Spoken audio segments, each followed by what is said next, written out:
Bismillahirrahmanirrahim. Assalamualaikum warahmatullahi wabarakatuh.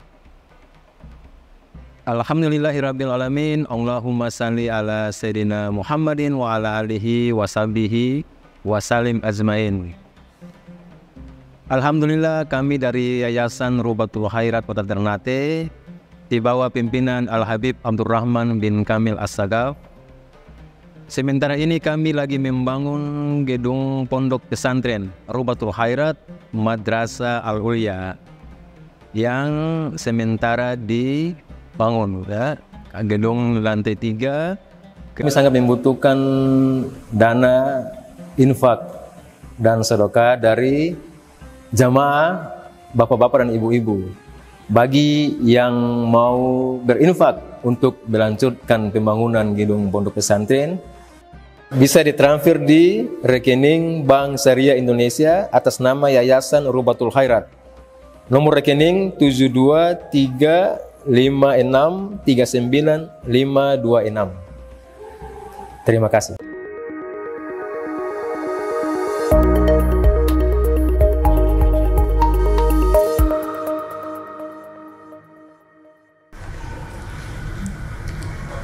Kita review kembali bahwa kitab yang dibaca adalah kitab fikih. Kitab berjudul At-Taqriratu As-Sadidah fil Masaili Al-Mufidah. Di sini disebutkan mustafadun min kutubi ulama'ina Asy-Syafi'iyah wa min durusil 'allamah al-faqih al-muhakkik Al-Habib Zain ibn Ibrahim bin Zain bin Sumaid. Jadi yang kita baca di Alamin sudah berapa tahun ini? Judulnya At-Taqriratu As-Sadidah fil Masailil Mufidah. Kalau diterjemahkan, At-Taqriratu itu artinya laporan-laporan, As-Sadidah yang relevan, fil masaili tentang masalah-masalah, al-mufidati yang memberikan manfaat. Ini ditulis oleh Al-Habib Hasan bin Ahmad Al-Kaf yang beliau ambil dari kitab-kitab ulama Syafi'iyah. Ulama-ulama Syafi'iyah. Jadi ini fikih mazhab Syafi'i. Kalau disebut Asy-Syafi'iyah, yang dituju, yang dimaksud adalah ulama-ulama mazhab Syafi'i. Tapi kalau saya sebut Asy-Syafi'i menggunakan ya nisbah, itu yang dituju adalah mazhabnya. Makanya kalau kita sebut madhab, al-madhabu asy-Syafi'i. Jangan kita sebut al-madhabu asy-Syafi'iyah. Itu aturannya seperti itu. Al-madhabu asy-Syafi'i. Jangan disebut al-madhabu asy-Syafi'iyah. Dan ini diambil juga dari durus, dari pelajaran-pelajaran yang diajarkan oleh Al-Habib Zain bin Smith. Ini yang menyusun termasuk murid dari Al-Habib Zain bin Ibrahim bin Sumaid. Sampai ke fasal tentang waktu-waktu yang haram untuk dilakukan sholat.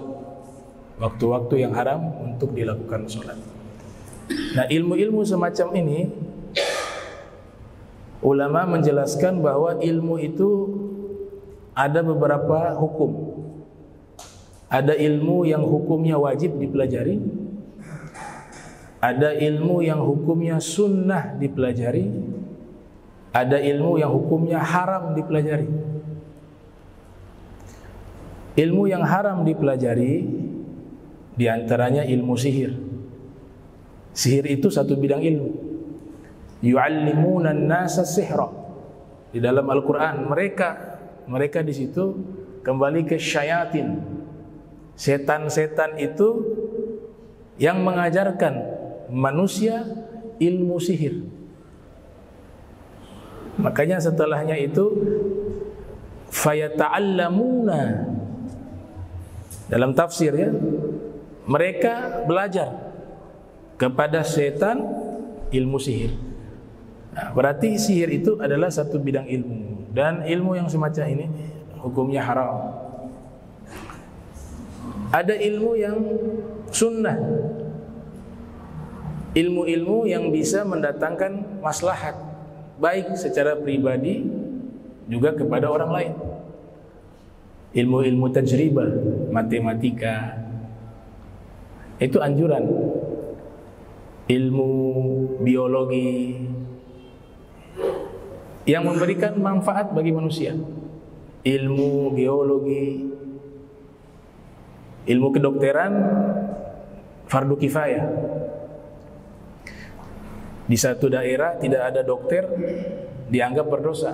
Harus ada satu orang dokter yang mengobati. Itu dalam syarah ta'alim muta'allim. Dan ada ilmu yang hukumnya wajib. Wajib dibagi dua. Ada wajib ain, ada fardu kifayah juga. Yang wajib ain disebutkan di salah satu kitab berjudul Kifayatul Atqiya wa Minhajul Asfiya, karya Said Abu Bakar Syato. Beliau mensyarahi kitab Hidayatul Azkiya ila Tariqil Auliya. Nah, ini orang yang berbeda ya, pengarang kitab Hidayatul Azkiya itu bernama Syekh Zainuddin bin Ali Al-Malibari di India. Ini bukan penyusun kitab Fathul Mu'in, bukan. Walaupun sama namanya, ya. Syekh Zainuddin Malibari juga namanya. Biasa di dalam penulisan nama ulama yang menyusun kitab Fathul Mu'in dan juga Irsyadul Ibad, itu orang yang sama, bernama Syekh Zainuddin Al-Malibari. Tapi kalau yang nazom tasawuf tadi, Hidayatul Azkiya, itu namanya Syekh Zainuddin bin Ali Al-Malibari. Sedangkan yang menyusun kitab Irsyadul Ibad dan juga Fathul Mu'in bernama Syekh Zainuddin bin Abdul Aziz Al-Malibari. Jadi namanya mirip. Dan memang dikatakan masih cucu atau cicit dari jalur yang lebih tua, itu yang kakek buyutnya itu yang menyusun kitab Hidayatul Azkiya ila Tariqil Auliya. Yang satu ngarangnya tasawuf, kakek buyutnya ngarangnya kitab tasawuf, cucunya ngarang kitab fikih juga tasawuf juga, Irsyadul Ibad. Nah, beliau ini yang berguru nanti kepada Al-Imam Ibnu Hajar Al-Haytami yang lahir tahun 909, wafat 974 Hijriah. Dimakamkan di Ma'la. Ibnu Hajar Haytami dimakamkan di Ma'la, di kota Makkah. Ya, ulama besar mazhab Syafi'i. Nah, kitab ini nanti dijelaskan oleh Said Abu Bakar Syato yang menulis kitab I'anatul Talibin, kitab fikih Syafi'i juga, I'anatul Talibin. Dan ini kitab unik menjelaskan tasawuf, tapi juga ada i'rab, analisis kata secara keilmuan, ilmu nahu. Sebelumnya ada ulama bernama Ibnu Nazim mensyarahi juga kitab tersebut berjudul Maslakul Atqiya wa Manhajul Asfiya. Dan yang paling akhir, ulama mutakhir, ulama Indonesia, Syekh Nawawi Al-Bantani juga memberikan komentar terhadap kitab Hidayatul Azkiya ila Tariqil Auliya berjudul Salalimul Fudala. Salamul Fudala. Dalam kitab tersebut, sekalipun alirannya tasawuf, tapi dengan tegas di situ dinyatakan bahwa haqiqah bila syariah batilah.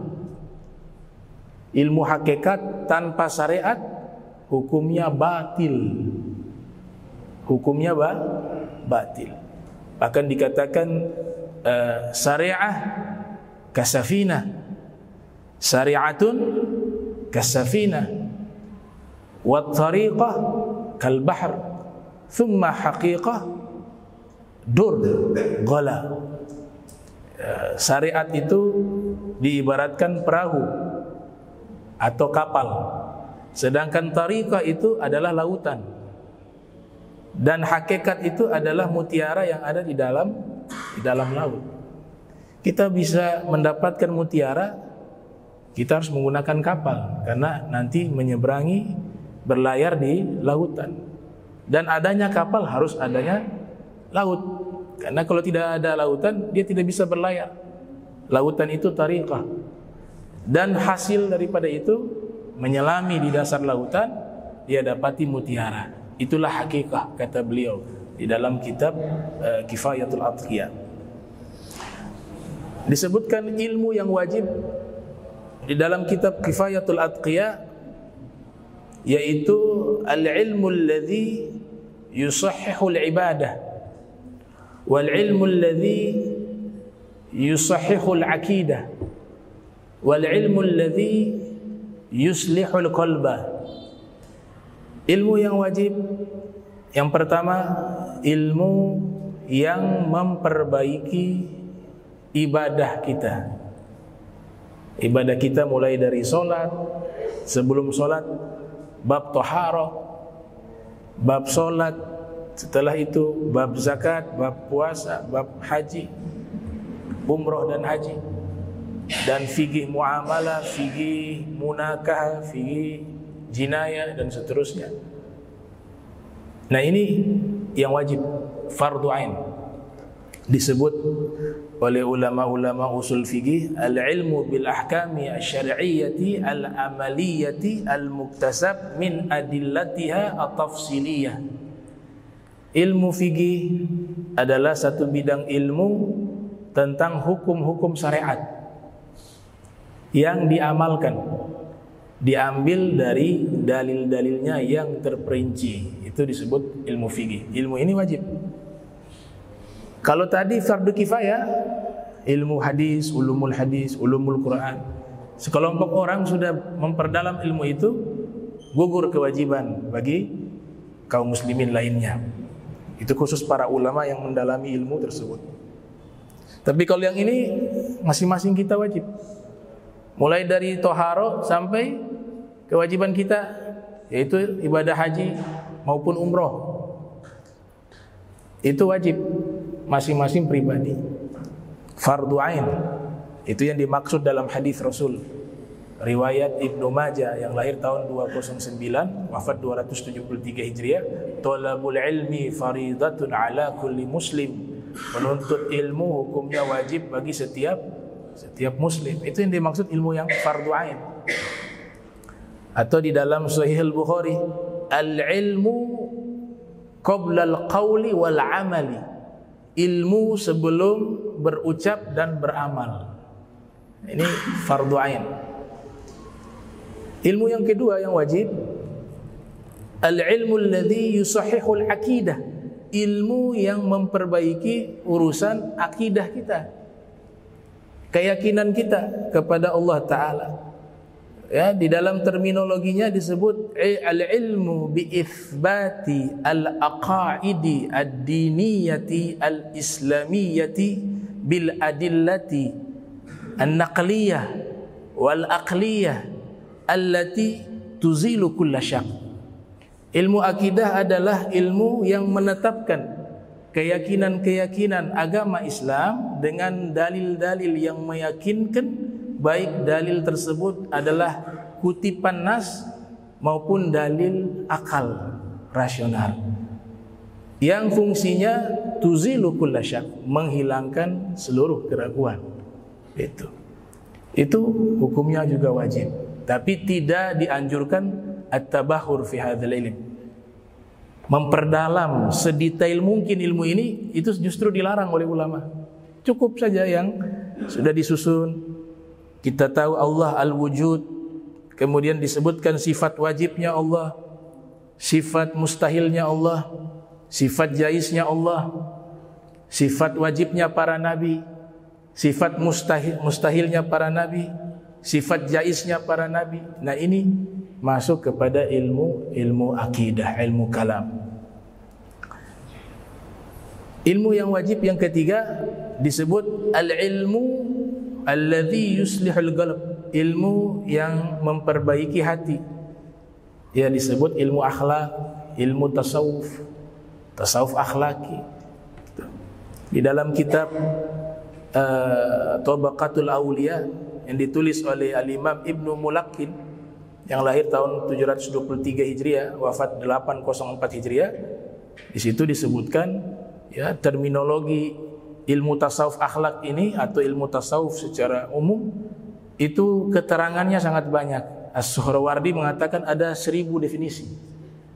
Di antara definisi tentang ilmu tasawuf itu disebutkan di dalam kitab Tabaqatul Awliya, yaitu ad-dukhul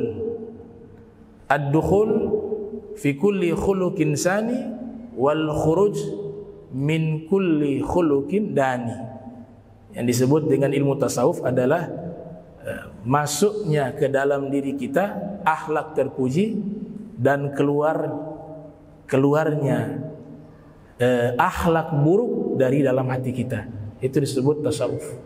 Kayaknya disebut oleh Syekh Abu Bakar Al-Kattani. Ya, Syekh Abu Bakar Al-Kattani dinukilkan oleh Al-Imam Ibnul Qayyim Al-Jauziyah yang lahir 691 Hijriah, wafat 751 Hijriah, di dalam kitabnya Madarijus Salikin. Ini kitab Madarijus Salikin. Kitab ini hampir 1000 halaman. Hampir 1000 halaman. Dia 800 apa 900 halaman. Kitab ini hanya menjelaskan apa? Satu ayat saja dalam Al-Qur'an di surat Fatihah. Iyyaka na'budu wa iyyaka nasta'in. Ayat itu saja diterangkan hampir 1000 halaman. Jadi satu kitab namanya berjudul Madarijus Salikin, yang sebelumnya sudah diterangkan juga oleh Imam Al-Harawi, ya, Manazilus Sairin nama kitabnya. Nah, itu luar biasa ayat tersebut, pendalamannya itu, maknanya itu sangat dalam. Al-Imam Ibnul Qayyim mengatakan, Syekh Abu Bakar Al-Kattani atau Al-Kuttani, beliau mengatakan at-tasawuf khuluq. Tasawuf itu akhlak. Jadi kalau ada orang berbicara tasawuf, berbicara tentang ilmu tasawuf tapi tidak berakhlak, maka tidak bertasawuf, kata beliau. At-tasawuf khuluqun, faman zada 'alaika fil khuluq zada 'alaika fit tasawuf, kata beliau. Tasawuf itu intinya adalah perangai yang baik, akhlak yang baik. Siapa yang bertambah di hadapanmu akhlaknya, maka bertambah di hadapanmu tasawufnya. Makin tinggi akhlaknya, makin tinggi tasawufnya. Begitu. Dan ini ilmu yang wajib karena berkaitan dengan pembersihan hati dari penyakit-penyakit hati, mulai dari al-kibir, kesombongan, wal-ujub, wal-hasad, wal-hikid, ar-riya, was-sum'ah, dan lain sebagainya. Ini ilmu ini tujuannya membersihkan penyakit-penyakit hati. Nah, 3 ilmu ini digabungkan baru disebut namanya al-ilmu syar'i. Ilmu syariat. Kita sering dengarkan ilmu syariat, ilmu syariat. Ilmu syariat itu bukan hanya fikih. Yang dinamakan ilmu syariat itu 3 ilmu wajib ini. Ilmu fikih membahas tentang masalah zahir saja. Hukumnya hanya berputar halal, haram, makruh, mubah, wajib, sunnah. Itu hanya fisik. Tapi fikih batin juga ada yang dibahas masalah hati. Akidah yang dibahas masalah akal. Jadi ada akal, ada hati, ada jasad. 3 ilmu ini dihimpun disebut al-ilmu asy-syar'i. Kalau ilmu syariat maknanya sudah berubah kepada hukum. Tapi bahasa yang digunakan oleh Syekh Zainuddin Malibar itu, 3 ilmu itu disebut al-ilmu asy-syar'i, ilmu syariat. Wa ba'duhum yu'abbiru bil awqati allati tukrahu fiha as-salatu ay tukrahu karahat at-tahrim. Sayyidina Syekh Abdul Qadir bin Musa Al-Jilani, ada yang tulis Al-Kailani. Dulu ada yang tanya, Bib, ini Syekh Abdul Qadir Al-Kailani, tulisannya Al-Kailani, tapi di kitab yang lain tulisannya Syekh Abdul Qadir Al-Jilani. Bahkan ada yang baca Al-Jilani, ada juga yang baca Al-Jailani. Ini yang benar mana nih? Dan yang salah yang mana? Nah, ternyata ketika kita merujuk ke kitab kamus nama-nama kota berjudul Mu'jamul Buldan karya Syekh Yaqut Al-Hamawi, nah, beliau mengatakan kalau menggunakan istilah Al-Kailani itu bahasa asli yang ada di wilayah tersebut. Beliau kan masuk ke wilayah Rusia zaman itu, Uni Soviet. Dia berbatasan dengan Irak, dengan wilayah Uzbekistan. Bahasa di sana lumpur itu Kailan. Kenapa dinamakan daerah tersebut Jailan? Ya, Jailan atau Jilan sudah menjadi bahasa Arab. Tapi kalau Kailan bahasa asli daerah tersebut. Dinamakan Jailan atau Jilan karena tempat lahirnya Sayyidina Syekh Abdul Qadir Al-Jilani. Beliau lahir di tempat itu. Tempat itu berlumpur. Bahasa Arab lumpur Jilan. Bahasa daerah mereka Kailan. Dinisbat kepada nama tempat beliau lahir, Syekh Abdul Qadir Al-Jilani.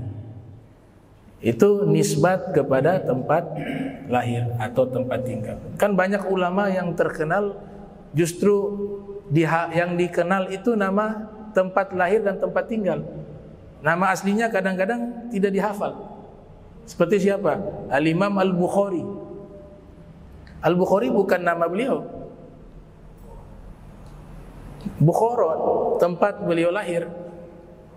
Beliau besar di kota tersebut, ada di Uzbekistan, Bukhara.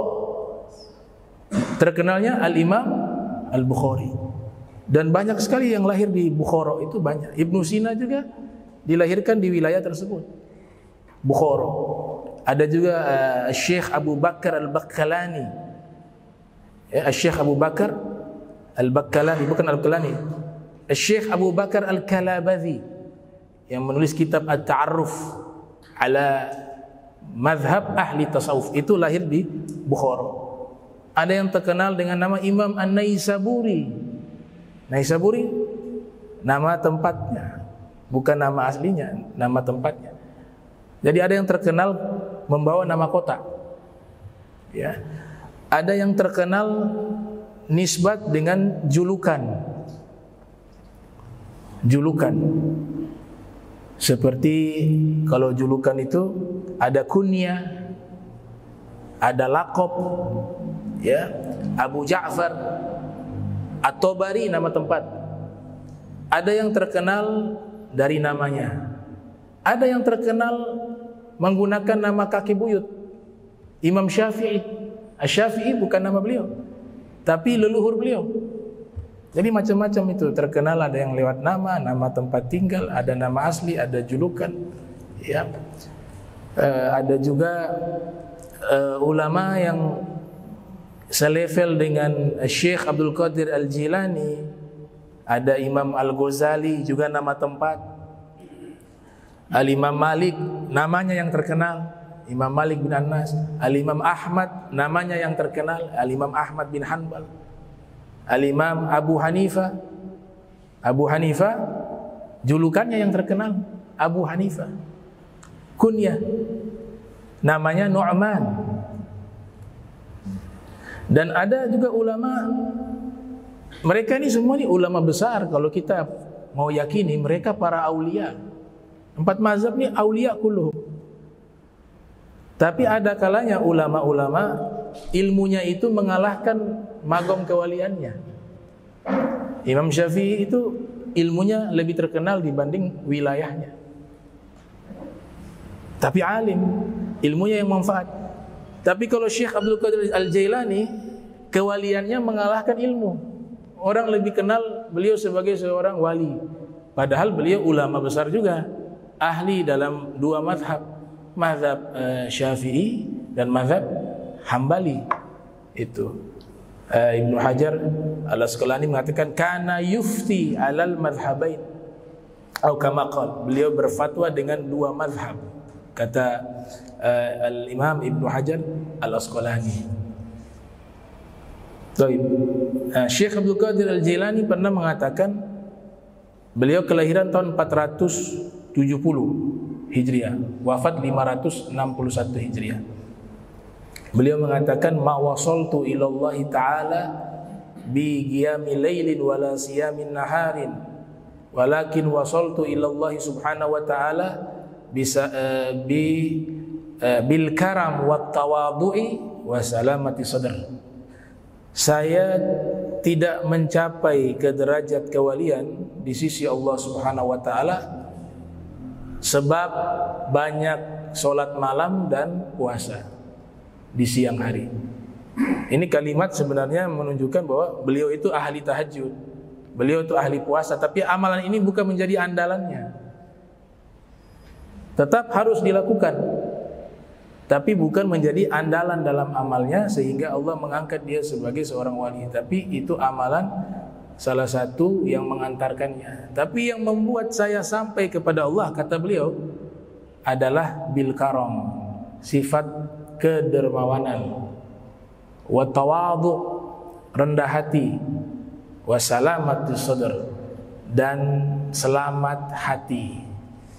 Ini jadi dikenal Syekh Abdul Qadir Al-Jailani, beliau sudah kasih tahu tuh ilmunya. Saya bisa jadi seperti Syekh Abdul Qadir Al-Jailani yang namanya dikenal hingga di berbagai penjuru dunia ini. Ya, salah satu tokoh sufi yang dakwanya dan tarekatnya berhasil itu Syekh Abdul Qadir Al-Jailani. Saya pernah bertanya kepada salah satu guru kami, apa yang membuat Tariqah Al-Qadiriyah ini berhasil hingga tersebar dari timur sampai barat, dan nama beliau lebih dikenali oleh orang, bahkan orang-orang kafir pun kenal. Maka dijawab, selain beliau ikhlas dalam berdakwah, beliau juga ahli manajemen dakwah, ahli manajemen. Beliau punya murid, dididik sampai menjadi orang alim. Kemudian disampaikan, tariqah saya yang saya ajarkan, kamu kembali ke kampung halaman kamu, sebarkan ini ajaran, bangun sekolah, madrasah. Kemudian setelah itu didik murid-muridmu, ajarkan hal yang sama, sebarkan mereka ke berbagai pelosok negeri. Begitu manajemennya. Jadi murid-murid awal itu diwajibkan kembali ke kampung halaman, kemudian ajaran beliau disebarkan. Ini sama persis dengan tariqahnya guru tua Al-Habib Idrus begitu. Ya, sekolahnya itu sudah hampir 1000 lebih, apa 1400 atau 700 sekarang. Ikan begitu, muridnya disebar di wilayah ini, di wilayah ini, sebar. Ajarannya dibawa, bangun sekolah, madrasah. Itu manajemen dakwah. Bukan dakwah tanpa manajemen, tidak ada konsep, ada perencanaan. Selain karena kekuatan ikhlas, tapi juga punya manajemen, punya cara, punya metode. Dan yang membuat berhasil tariqah-tariqah sufiyah ini adalah apa? Yang membawa tariqah ini berakhlak mulia. Akhlaknya tuh di atas rata-rata. Di atas rata-rata. Kata Profesor Dr. As-Sayyid Muhammad bin Alwi Al-Maliki Al-Hasani, kalau kamu jadi orang terhormat, kemudian di hadapanmu ada orang yang tidak mengenali kamu, kemudian dia su'ul adab, tidak punya akhlak yang baik di hadapanmu, jangan kamu marah. Itu sebagai latihan, kamu sudah mengamalkan tidak akhlak yang namanya al-hilim, lapang dada. Akhlak ini bisa terwujud harus ada yang su'ul adab. Kalau hanya bicara, kalian harus sabar ya, harus ini. Tahu-tahu ada yang tidak hormat dia sedikit, marah-marah. Lah, akhlak yang diajarkan tadi tidak dipraktekkan. Nah, para sufi berhasil demikian. Berhasil karena bukan hanya bil gauli dengan ucapan, tapi juga mereka tunjukkan dengan perbuatan. Sehingga dakwah ini berhasil. Ini yang mengislamkan negeri ini itu rata-rata golongan para sufi. Thariqah Sufiyah. Antum tahu itu Bangladesh itu kan Islamnya jumlahnya sangat besar. Dalam sejarah itu cukup satu orang mengislamkan daerah itu. Satu negara itu satu orang toh. Satu orang. Dia rubah negeri itu menjadi muslim. Ada Al-Habib Toha ya. Habib Ahmad bin Toha Al-Haddad. Al-Habib Ahmad bin Toha Al-Haddad. Ini di zaman kita mungkin berapa puluh tahun yang lalu ya. Satu zaman dengan Al-Habib Abdul Qadir bin Ahmad As-Saqaf. Beliau termasuk juga guru daripada Al-Habib Umar. Di Afrika beliau tinggal. Itu entah berapa ratus ribu, puluhan ribu orang masuk Islam di tangan beliau seorang diri. Beliau kumpulkan mereka, baca maulid Al-Habsyi, Simtud Duror. Dia setelah selesai maulid, orang Afrika kan banyak yang susah, kasihan. Untuk makan juga susah. Selesai acara beliau jamu, ngasih makan. Bahkan rumahnya itu open house setiap saat. Siapa yang ingin makan, makan. Mereka tadinya non muslim, melihat hadirnya Islam sebagai solusi bagi kehidupan mereka dan yang membawa juga akhlaknya sangat baik. Tidak pakai ceramah beliau, enggak pakai ceramah. Maulid, kalimat tauhid la ilaha illallah, ngasih makan, selesai masuk Islam. Ikut beliau. Itu puluhan ribu di tangan beliau di Afrika. Nah, ini sebab apa tadi ya? Mereka manajemennya baik, dakwanya juga tulus, ikhlas fi sabilillah. Ini yang paling terpenting. Al-ikhlas. Ya, wa ma umiru illa liya'budullaha mukhlishina lahuddin hunafa wa yuqimus salata wa yutuz zakata wa dzalika dinul qayyimah. Waktu-waktu yang diharamkan di dalamnya salat disebut di sini karahat tahrim. Dia hukumnya bukan haram murni tapi makruh yang mendekati haram. Jadi ada waktu-waktu salat yang kita dilarang salat di waktu tersebut. Itu diistilahkan dengan karahatu tahrim. Jadi makruh itu ada dua, ada karahatu tanzih, ada karahatu tahrim. Apa perbedaannya? Di sini di catatan kakinya, karahatu tahrim taqtadil ithma kasolati fil awqatil khamsati. Makruh yang haram itu bisa menyebabkan dosa. Sekalipun hukumnya makruh, tapi kalau dilakukan bisa menyebabkan dosa. Itu namanya karahatut tahrim. Adapun makruh yang tanzih, la taqtadil itsm, tidak menyebabkan dosa kalau dilakukan. Kalau dalam ilmu fikih kan disebut ma yuthabu ala tarkihi wa la yu'aqabu ala fi'lihi. Apa-apa yang dilakukan diberikan pahala ketika apa-apa yang diberikan pahala ketika meninggalkannya, makruh. Tapi kalau melakukan tidak terkena sanksi dosa. Itu yang dimaksud karahatu tanzih, makruh tanzih. Nah, salat pada waktu-waktu yang makruh, itu dia mendekati dosa. Seperti solat ba'diyah asar. Ba'diyah asar kan tidak ada. Dia solat. Itu karahatu tahrim, makruh yang mendekati haram. Taqtadil itsma, bisa menyebabkan dosa. Tapi kalau misalnya Di sini dikatakan katanaffuli baina adhani salati subhi wal iqamah ghaira nafilatil qabliyah. Ada makruh tanzih, yaitu melaksanakan solat sunnah di antara azan solat subuh dan iqamah. Tapi niatnya itu bukan sunnah qabliyah, solat saja begitu. Itu makruh, tapi makruh tanzih, karahatu tanzih. Kalau solat sunnah fajar sudah diterangkan ya, rak'atul fajri khairun minad dunya wa ma fiha.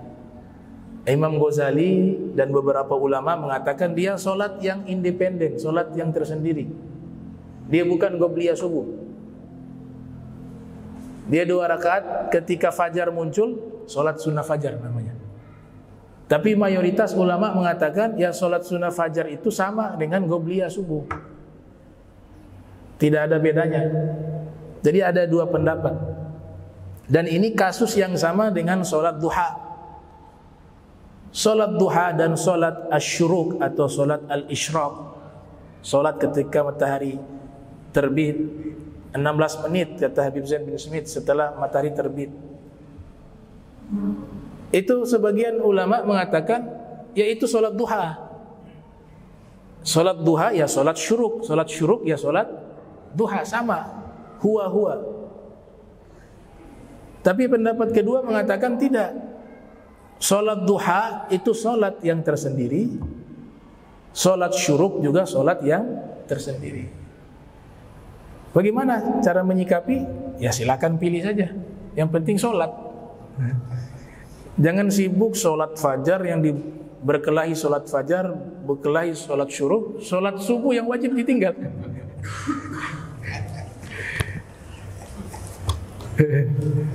Karena kan begitu, berkelahi sesuatu yang hukumnya mubah atau hukumnya sunnah, tapi yang perintah wajibnya ditinggal. Walhasil, prioritas yang wajib prioritas.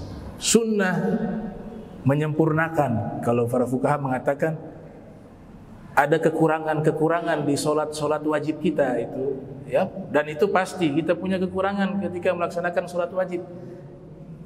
Yang menambal luka-luka dan kekurangan di solat wajib kita, solat qobliyah ba'diyah kita itu.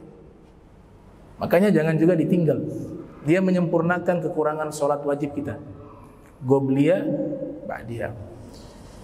Ini satu keterangan yang sangat mudah difahami. Kita jujur saja, umat Islam dan saya pribadi juga waktu awal-awal itu bingung solat yang waktu-waktu haram itu mana saja. Kadang-kadang bingung. Tapi di sini dibuat keterangan secara sistematis dan sangat mudah. Ya.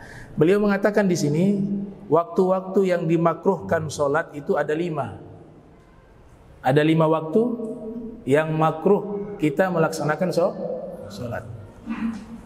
Salasatun muta'alliqah bizaman.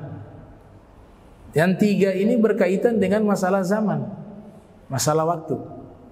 3 waktu yang diharamkan atau dimakruhkan ini itu berkaitan dengan masalah zaman. Dan yang 2 wathnani muta'alliqani bil fi'il, berkaitan dengan perbuatan al-fi'il.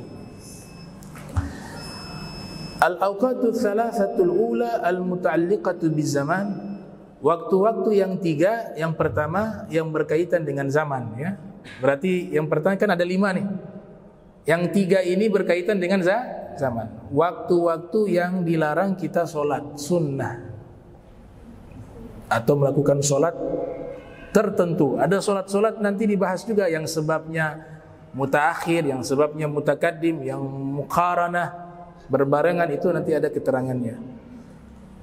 Yang pertama berkaitan dengan waktu, yang waktu tersebut kita dilarang untuk solat min tulu'i syams hatta tartafi qadra rumhin fi ra'il aini mujarradati ay ma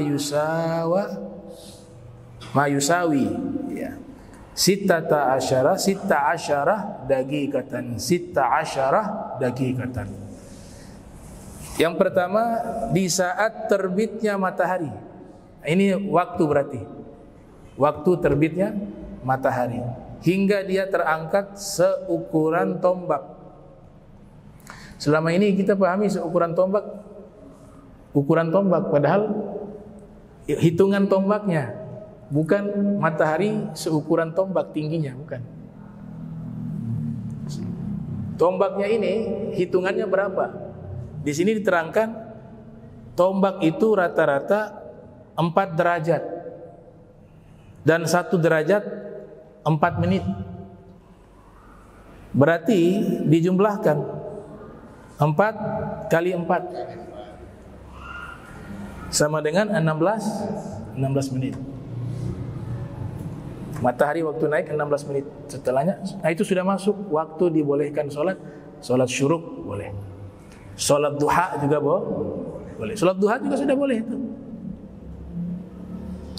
Sholat duha. Kemudian dikatakan itulah waktu pertama yang makruh untuk sholat. Waktu matahari mau naik. Sampai kapan dia dilarang kita sholat? Sampai 16 menit dia sudah terangkat. Saat itu sudah boleh sholat. Nah. Waktu yang kedua, minastiwa isyams hatta tazul wa muddatuhu qasirah jiddan fayahrumu iqa'u sholati fiha. Waktu kedua dilarang kita sholat, matahari persis di tengah. Dari di tengah. Namanya waktul istiwa. Waktul istiwa. Wal istiwa an takuna asy-syamsu fi wasatis sama. Yang namanya waktu istiwa adalah posisi matahari persis berada di tengah langit. Cuma kan itu hanya sebentar saja. Tidak lama waktunya, enggak lama dia sudah condong ke barat. Condong ke barat. Kecuali di hari Jumat, sekalipun matahari di tengah masih bisa kita sholat. Itu di luar hari Jumat. Karena nanti kan berkaitan dengan sholat Jumat dia. Dia khusus di hari Jumat, waktu istiwa kemakruhannya hilang. Tapi di hari-hari lain, matahari di tengah itu makruh untuk sholat. Tapi ukurannya sebentar, nggak sampai 1 menit dia sudah bergeser. Gitu.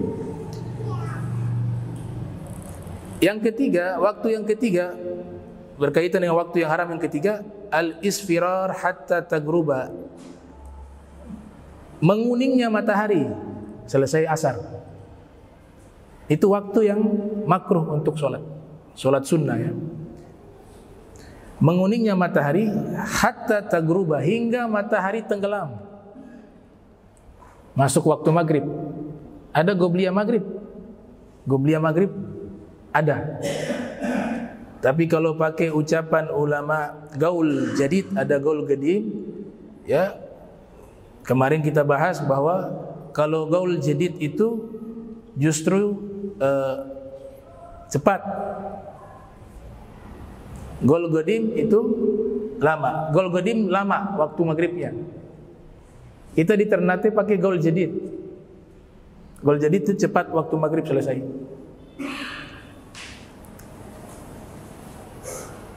Matahari menguning fauqa nahwi ru'usil jibal aliyah. Ya, sehingga kita bisa melihat matahari itu dia berada di atas gunung yang tinggi. Kalau di gunung dia tenggelam. Kalau di laut lebih jelas lagi. Kalau di laut kita bisa lihat bundarannya tuh sampai dia masuk tenggelam. Ada di dalam tafsir ya, orientalis menyerang Al-Quran karena Zulkarnain mengatakan bahwa matahari itu tenggelam masuk ke dalam lumpur. Ternyata diteliti, matahari tenggelam tidak masuk ke dalam lumpur. Berarti keliru ini ajaran Islam. Teori ajaran Islam menyatakan matahari tenggelam masuk ke dalam lumpur lewat ucapannya Zulkarnain. Ternyata ini bukan teori dalam agama kita. Itu kronologisnya. Zulkarnain waktu itu di hadapannya itu ada lumpur. Di hadapannya ada lumpur. Kemudian matahari tenggelam di hadapan beliau ya. Beliau kelihatan seakan-akan masuk ke dalam lumpur. Beliau kasih kabar ke pasukan-pasukan, itu matahari tenggelam masuk ke dalam lumpur. Itu informasi pada waktu itu, bukan satu teori doktrin dalam agama. yang menyatakan bahwa matahari itu tenggelam dalam lumpur. Tidak. Itu dibantah atas tuduhan orientalis. Itu kisah, ikhbarul al-qisah. Ikhbarul al-qisah. Kemudian waktu yang kedua berkaitan dengan perbuatan. Ba'da fili salati subhi hatta tatlu syams, yaitu setelah melaksanakan salat subuh, setelahnya itu tidak ada waktu untuk salat sunnah ya. Tapi nanti kan kita bahas ada sunnah yang boleh dilakukan juga, tidak semua. Ada sebab yang awal, ada sebab yang akan datang, ada sebab yang berbarengan. Itu nanti dibahas pertemuan berikut. Yang kedua, ba'da fi'li sholatil asar hatta taghrub asar. Setelah melakukan sholat asar, itu adalah dilarang melakukan sholat sunnah hingga tenggelamnya matahari. Nah, ini beberapa keterangan. Nah, insya Allah kita lanjutkan di pertemuan berikut, masih membahas tentang waktu-waktu yang makruh. Lafadz haram di sini itu makruh, karahatu tahrim.